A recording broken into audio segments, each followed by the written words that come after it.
Assalamualaikum warahmatullahi wabarakatuh.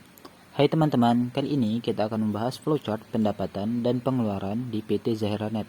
Sebelumnya, saya akan menunjukkan bentuk-bentuk flowchart yang digunakan dalam fungsinya.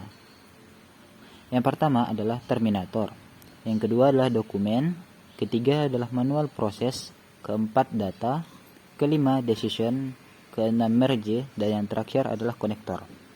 Siklus pendapatan PT Zahiranet dimulai dari pelanggan mengirimkan order pesanan ke bagian penjualan. Setelah menerima order pesanan, bagian penjualan akan memeriksa catatan transaksi pelanggan dari data catatan transaksi. Jika pelanggan mempunyai hutang, bagian penjualan akan membuat surat tagihan yang akan dikirim ke pelanggan. Akan tetapi, jika pelanggan tidak mempunyai hutang, maka bagian penjualan akan membuat dokumen order pekerjaan sebanyak 2 rangkap. Dokumen pertama akan dikirim ke pekerja lapangan, dokumen kedua akan dikirim kepada pelanggan, dan dokumen ketiga akan diarsip secara temporer. Setelah itu, bagian penjualan akan membuat 2 dokumen perintah kerja yang akan dikirim ke bagian pekerja lapangan.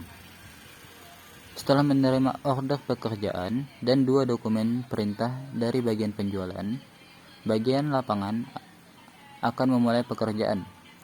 Jika pekerjaan telah selesai, maka bagian pekerja lapangan akan mengirimkan dokumen order pekerjaan dan 2 dokumen perintah kerja kembali ke bagian penjualan. Bagian penjualan yang menerima dokumen tersebut kemudian akan memberi cap tanda selesai. Setelah itu, bagian penjualan akan mengirim 1 dokumen ke pelanggan. Kemudian, bagian penjualan akan membuat surat tagihan sebanyak 2 rangkap berdasarkan dokumen perintah kerja. Dokumen pertama akan dikirim ke bagian akuntansi dan dokumen kedua akan dikirim ke pelanggan. Setelah pelanggan menerima dokumen order pekerjaan dan dokumen surat tagihan, pelanggan akan menentukan metode pembayaran. Jika pembayaran dilakukan secara tunai, maka bagian penjualan akan mendapatkan bukti pembayaran. Setelah itu, dokumen pekerjaan, dokumen surat tagihan, dan dokumen bukti pembayaran akan diarsip secara temporer.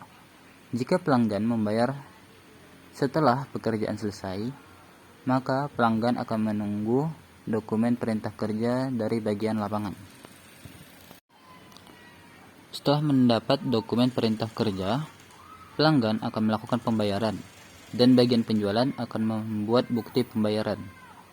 Kemudian dokumen perintah kerja, dokumen surat tagihan, dokumen perintah kerja, dan dokumen bukti pembayaran akan diarsip secara temporer. Setelah itu, dokumen order pekerjaan, surat tagihan, perintah kerja, dan bukti pembayaran akan diduplikasi oleh bagian penjualan. Hasil duplikat tersebut akan dikirim ke bagian akuntansi, sedangkan dokumen asli akan diarsip secara permanen oleh bagian penjualan. Selanjutnya adalah siklus pengeluaran PT Zahiranet. Siklus pengeluaran PT Zahiranet dimulai dari bagian gudang akan memeriksa data persediaan barang. Jika terdapat barang yang hampir mencapai titik pembelian, bagian gudang akan membuat 2 dokumen permintaan belanja.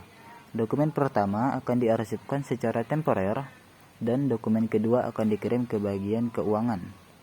Setelah menerima dokumen permintaan belanja, bagian keuangan akan membuat surat permintaan barang sebanyak 2 buah dokumen.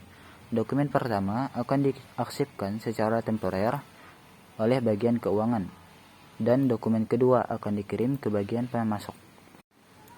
Setelah menerima dokumen permintaan barang, pemasok akan menyiapkan barang pesanan beserta nota tagihan. Setelah itu, bagian pemasok akan mengirim dokumen permintaan barang dan dokumen slip pengepakan kepada bagian gudang dan mengirimkan nota tagihan ke bagian keuangan.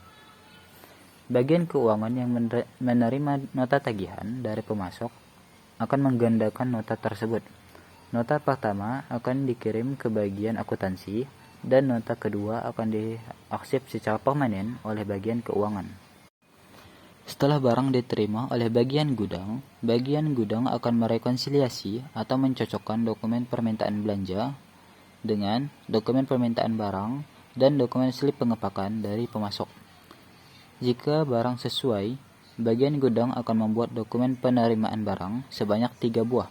Dokumen pertama akan dikirim kepada pemasok, dokumen kedua akan dikirim ke bagian keuangan, dan dokumen ketiga akan diarsip secara permanen bersama dengan dokumen permintaan barang, dokumen slip pengepakan, dan dokumen permintaan belanja.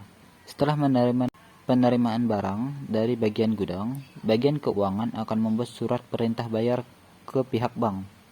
Setelah melakukan pembayaran, bagian keuangan akan mendapat bukti pembayaran. Kemudian, bukti tersebut akan diduplikat oleh bagian keuangan. Bukti pembayaran pertama akan dikirim ke bagian akuntansi, dan bukti pembayaran kedua bersama dengan nota tagihan dan dokumen permintaan barang akan diarsip permanen oleh bagian keuangan.